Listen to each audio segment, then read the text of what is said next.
السلام علیکم پاکستان، حقیقت انفارمیشن میں ایک بار پھر تمام دوستوں کو السلام علیکم۔ ہم کرکٹ پاکستان سے بھی بات کریں گے اس بارے میں، اور سپر سیریز کے منصوبے پر پاکستان کو بھی اعتماد میں لینے کی کوشش کریں گے۔ ویڈیو میں مزید آگے بڑھیں گے، مگر تفصیلات کی طرف بڑھنے سے پہلے اس پہ روایت تمام دوستوں سے ایک ہی درخواست کہ ویڈیو کو لائک کریں اور چینل کو سبسکرائب کریں اور بیل نوٹیفیکیشن پر کلک کریں تاکہ جب بھی ہم کوئی ویڈیو اپلوڈ کریں اس کی نوٹیفیکیشن فوراً آپ کو ملتی رہے۔ کرکٹ آسٹریلیا کے چیف ایگزیکٹو آفیسر CEO کیون رابرٹس نے one day international super series کے منصوبے پر پاکستان کو بھی اعتماد میں لینے کا اعلان کر دیا ہے۔ تفصیلات کے مطابق بھارتی کرکٹ بورڈ کے صدر سورو گنگولی نے 2021 سے سالانہ بنیاد پر سپر سیریز شروع کرنے کا ارادہ رکھنے کا اعلان کیا ہے، جس میں آسٹریلیا، انگلینڈ اور بھارت کے ساتھ ایک اور ٹاپ سائیڈ کو جگہ دی جائے گی، مگر پاکستان اور بھارت کے درمیان کشیدگی کے سبب گرین شرٹ کی اس سیریز میں شرکت کا کوئی امکان نہیں لگتا، جبکہ سیریز کا مقصد بظاہر انٹرنیشنل کرکٹ کونسل ICC کو اضافی عالمی ایونٹس کے منصوبے سے باز رکھنا ہے۔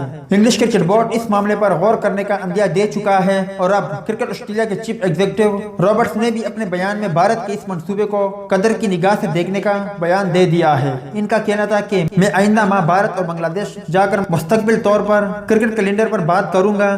انہوں نے کہا ہے کہ میں نیوزی لینڈ اور پاکستان سے بھی سپر سیریز کے معاملے پر تبادلہ خیال کرنا چاہوں گا، جبکہ ہم آئندہ سال بنگلہ دیش کرکٹ ٹیم کی میزبانی بھی کرنے جا رہے ہیں، جس سے ورلڈ کپ کے لیے ہماری لگن ظاہر ہوتی ہے۔